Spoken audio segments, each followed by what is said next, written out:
নমস্কাৰ মহিলাসকলৰ বাবে ভাল খবৰ অৰুণোদয় আঁচনি ধন মুকলি কৰি দিছে চৰকাৰে এতিয়া আপোনালোকৰ একাউণ্টত সোমাব কিন্তু কেতিয়ালৈকে সোমাব একাউণ্টত সবিশেষ আপোনালোকে এইটো ভিডিঅ'ত জানিব পাৰিব আৰু ইয়াতে বহুতে প্ৰশ্ন সুধি আছে যে অৰুণোদয় আঁচনি যিসকলে নতুনকৈ এপ্লাই কৰিছিল সেইসকলৰ ধন সোমাব নে নোসোমায় এইটো কোটাত সো আপোনালোকে সকলোবোৰ কথা ধুনীয়াকৈ জানিব পাৰিব মই স্পষ্টকৈ ক'ম তাৰ কাৰণে আপোনালোকে ভিডিঅ'টো শেষলৈকে চাব আৰু আই মাতৃসকলৰ কাৰণে এইটো ভিডিঅ' লৈছোঁ গতিকে ভিডিঅ'টো শেষলৈকে চাবলৈ নাপাৰিব আৰু যদিহে আমাৰ ভিডিঅ'ত আজি প্ৰথম নতুন আহিছে চেনেলটো সাবস্ক্ৰাইব কৰি দিবলৈ নাপাৰিব অসম চৰকাৰৰ দ্বাৰা অৰুণোদয় আঁচনি যি মহিলাসকলৰ বাবে প্ৰদান কৰা হৈছিল সেই আঁচনি বহুতো ঠাইত এই আঁচনিৰ ফৰ্ম ভুৱাকৈ দি থকা হৈছিল সেই হেতুকে চৰকাৰে এটা সিদ্ধান্ত গ্ৰহণ কৰিলে এই আঁচনিৰ যিবোৰ হিতাধিকাৰী অৰিজিনেলি যিবোৰ এই আঁচনিৰ ধন পাবলগীয়া তেওঁলোকক স্পেচিয়েলি পঞ্চায়তৰ তৰফৰ পৰা অৰুণোদয় আঁচনিৰ ফৰ্ম দিয়া কৰিলে অৰুণোদয় আঁচনিৰ ফৰ্ম যেহেতু পঞ্চায়তৰ পৰা দিয়া কৰিলে ইয়াৰ মাজতো বহুতো প্ৰাৰ্থী এনেকুৱা আছে যে এখন ফৰ্মত 500 পৰা 1000 টকাকৈ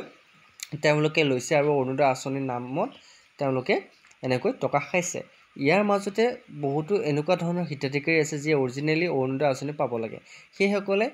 কিবা কৰি এবাৰ অৰুণোদয় আঁচনিত এপ্লাই কৰিলে এতিয়া তেওঁলোকে এই ধন কেতিয়াকৈ পাব বা তেওঁলোকৰ একাউণ্টত কেতিয়াকৈ সোমাব যিসকলৰ অৰুণোদয় আঁচনিৰ ধন এতিয়ালৈকে এবাৰো সোমোৱা নাই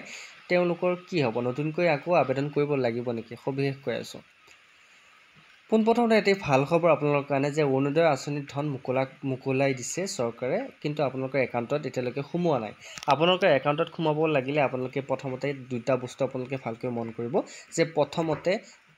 আপোনালোকে চাব যে আপোনালোকৰ যিটো একাউণ্টছ নাম্বাৰ অৰুণোদয় আঁচনিত দিয়া একাউণ্টছটো বৰ্তমান আছে নে নাই সেই একাউণ্টছটো আপোনাৰ KYC লাগিছে নেকি যদি KYC লাগিছে আপোনাৰ একাউণ্টছত ধন নোসোমাব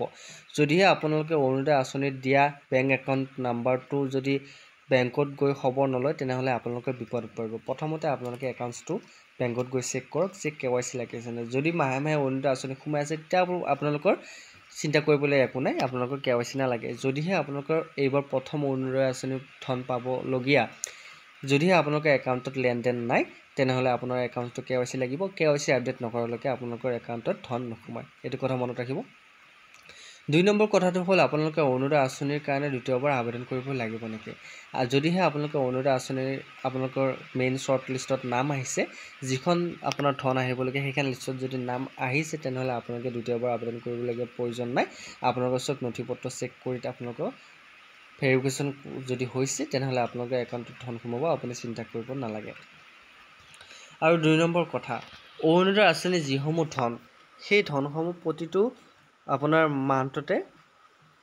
আপোনাৰ বাঢ়ি যাব ইনক্ৰিজ হ'ব বুলি চৰকাৰে কৈছে আপোনালোকৰ এমাহত যদি প্ৰথমতে 850 টকা পাইছিল তাৰপিছত 1000 টকা এতিয়া 1250 তাৰপিছত অহা মাহত আকৌ বাঢ়িব এনেকৈ প্ৰতিটো মাহতে আপোনালোকৰ অৰুণোদয় যি ধন আছে সেই ধনটো চৰকাৰে কৈছে আপোনাৰ বাঢ়ি যাব গতিকে আপোনালোকে মনত ৰাখিব 2022 আপোনালোকে অৰুণোদয়ৰ ধন পাইছিল 830 টকা এতিয়া তাৰপিছত পাইছিল আপুনি 1000 টকা তাৰপিছত এতিয়া পায় 1250 টকা অহা মাহত আপুনি 1300 টকাকৈ বা তাৰ উপৰি মাহত আপুনি 1500 টকাকৈ এনেকৈ অৰুণোদয় আঁচনিৰ ধন লাভ কৰিব গতিকে যিসকলৰ অৰুণোদয় আঁচনিত নাম অন্তৰ্ভুক্ত কৰা নাই অনতিপলমে আপোনালোকে অৰুণোদয় আঁচনিৰ নাম অন্তৰ্ভুক্ত কৰিবলৈ আপোনালোকে পঞ্চায়তত গৈ খবৰ ল'ব তাতে অৰিজিনেল অৰুণোদয় ফৰ্মখন দি থকা হৈছে আৰু বহুতে সুধিছে যে অনলাইনৰ যোগে অৰুণোদয় আঁচনি এপ্লাই কৰিব পাৰি নেকি চাওক বন্ধুসকল সকলোকে মই এটা কথা এতিয়া স্পষ্ট কৰি দিওঁ যে অনলাইনৰ জৰিয়তে অৰুণোদয়ৰ ফৰ্ম ফিল আপ কোনো ধৰণৰ এনেকুৱা এনাউন্স কৰা নাই কিন্তু এটা কথা কৈছে যে যিখন অৰিজিনেল ফৰ্ম সেই ফৰ্মখন আপোনালোকক ফ্ৰী অফ কষ্ট পঞ্চায়ত বা আপোনাৰ চাৰ্কল অফিচ SDC অফিচ বা আপোনাৰ যিখন ব্লক আছে ব্লকত আপোনাক দি থকা হৈছে কিন্তু ইয়াৰ মাজতে এনেকুৱা দালাল সোমাইছে যে এখন ফৰ্মৰ বিনিময়ত আপোনালোকৰ পৰা 500 পৰা 1000 টকা বিচাৰে কিন্তু আপুনি নিদিব কাৰণ কি হ'ব জানেনে আপুনি যদি সেইবিলাক মানুহক এতিয়া আপুনি পইচা খুৱাই পিছত আপুনি ক'ব নোৱাৰিব যে তেওঁ মোৰ পৰা পইচা খাইছে কাৰণ আপুনি দুৰ্নীতি বঢ়োৱা এজন ব্যক্তি হৈ পৰিব গতিকে এইটো কাম নকৰিব কাৰণ যিসকল অৰিজিনেল পাবলগীয়া হিতাধিকাৰী তেওঁলোকক পাবলৈ দিয়ক যদি আপোনাৰ ধন সম্পত্তি আছে আপুনি ইয়াতে এপ্লাই নকৰিব আৰু 3 নম্বৰ কথাটো হ'ল অৰুণোদয় আঁচনিৰ ধন যেহেতু আপোনাৰ চৰকাৰে মুকলি কৰি দিছে আপোনাৰ একাউণ্টত কেতিয়া সোমাব আপোনাৰ একাউণ্টত যদি সব ঠিকে থাকে তেনেহলে আপোনালোকৰ অৰুণোদয় আঁচনিৰ ধন সোমাব আপোনাৰ আগষ্টৰ 17 তাৰিখ মানে আপোনাৰ একাউণ্টত ধন সোমাব আজি হ'ল এপ্ৰিলৰ 27 তাৰিখ মে'ৰ 27 তাৰিখ তাৰপিছত জুন জুলাই আগষ্ট মাহলৈকে আপোনাৰ অৰুণোদয় আঁচনিৰ ধন সোমাব আৰু যিসকলৰ কণ্টিনিউছলি অৰুণোদয় ধন পাইছে আপোনালোকে যোৱা মাহৰ অৰুণোদয়ৰ ধনটো পাইছেনে নাই মোক জনাবলৈ নাপাহৰিব যদি যোৱা মাহৰ ধনটো পোৱা নাই তেনেহ'লে আপোনালোকে অনতিপলমে